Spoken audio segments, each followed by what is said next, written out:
Folks, welcome back to the channel. Today we're going to do a little bit of car repairs, just a simple little do-it-yourself repair. One of the common issues on the Audi B8 or B8.5 chassis is the brake light failing, the upper brake light failing in the back of the car, and then you get a warning light in your dash, which is always annoying. And so today we're going to talk about getting rid of that and restoring that lamp to brand new condition with a new one. As the Germans call it, the Bremslicht. So this is actually a factory Audi part. And one issue, I guess the reason why these lights fail, from what I was able to determine, was that this circuitry in here over time gets brittle, it's exposed to heat, cold, whatever, and it starts to kind of come apart. Now, there are some folks that have gone in there and resoldered them and all that. But this is kind of a thing where I don't really want to take the time to mess around with that. Time is money in a sense. I have many other projects to do. I'd rather install a brand new part and then carry on with my day, so to speak. And the other thing to keep in mind with this, in terms of if you are looking to replace this light and go to a new light, there are quite a few options out there for essentially what amounts to a knockoff part, or some other manufacturer that has made this part.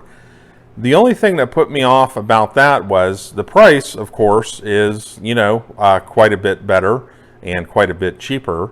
However, from what I was able to tell, a lot of people were complaining about fit issues where the part was not kind of sized correctly to kind of fit in there, and they had difficulty actually installing it. Or some of them were failing and they weren't even working at all. And so, I was like, well, even though it's kind of a pain in the butt, I'm going to go ahead and order a brand new Audi part, which you can buy on Amazon from different Audi dealers that have these available. You are going to pay more. However, you're getting a standard factory part, your choice in terms of how you want to do it or how much you're willing to spend to make this happen. So in today's video, what we're going to do is we're going to take the old one out and remove it and install the new part, and then hopefully everything should be looking good and we are going to be good to go. All right, so another thing that you might find that'll help you out in terms of removing this light and replacing it is a trim removal kit.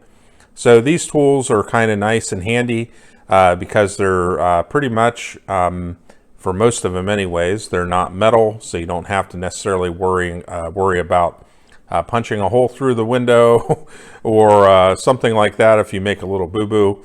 They're just kind of light plastic tools, and they can help kind of get into different parts of the trim or in our case, to actually get in behind the light and be able to shift the light off of the clips to get it undone so we can remove it and replace it. So I will put a link to this down below. It is available on Amazon, so you can check it out there.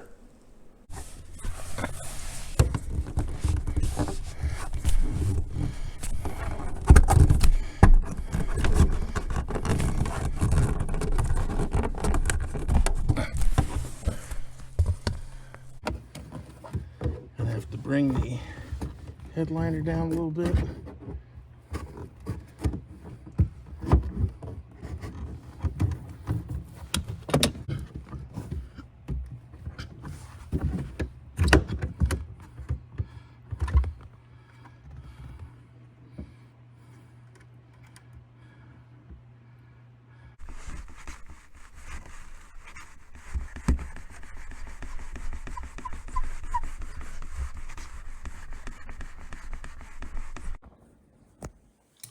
And then you can see the two little tracks right there.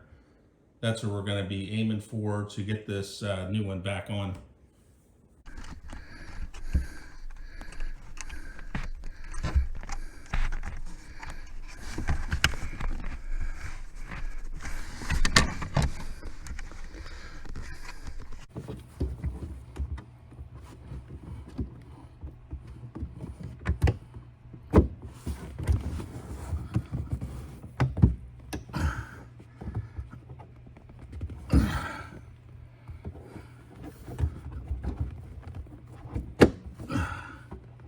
Here we go.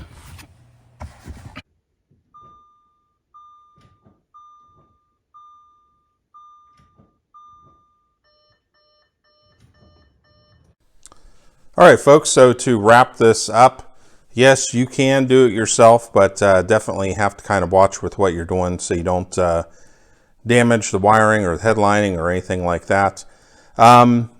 I have to say, taking it off, it did give me a little bit of a struggle there where it did not want to go. And I think it ended up actually, the old one here ended up breaking, which, you know, we're chucking it in the trash anyways. But yeah, it seemed it seemed to be on there pretty good. So I had to kind of, you know, mess around with it a little bit to finally get it to pop off. This other side over here, that seemed to come off okay, but this one here was a little bit of a pain. And the other thing too, I kind of found is squeezing in on the plastic a little bit. That seemed to help taking this one off, and then also too getting the other one back on. So yeah, I don't see any obvious signs of like damage on the soldering or anything like that. Apparently the soldering goes. I can probably open it up if I wanted to, because I think it runs all along through here where stuff starts to go bad.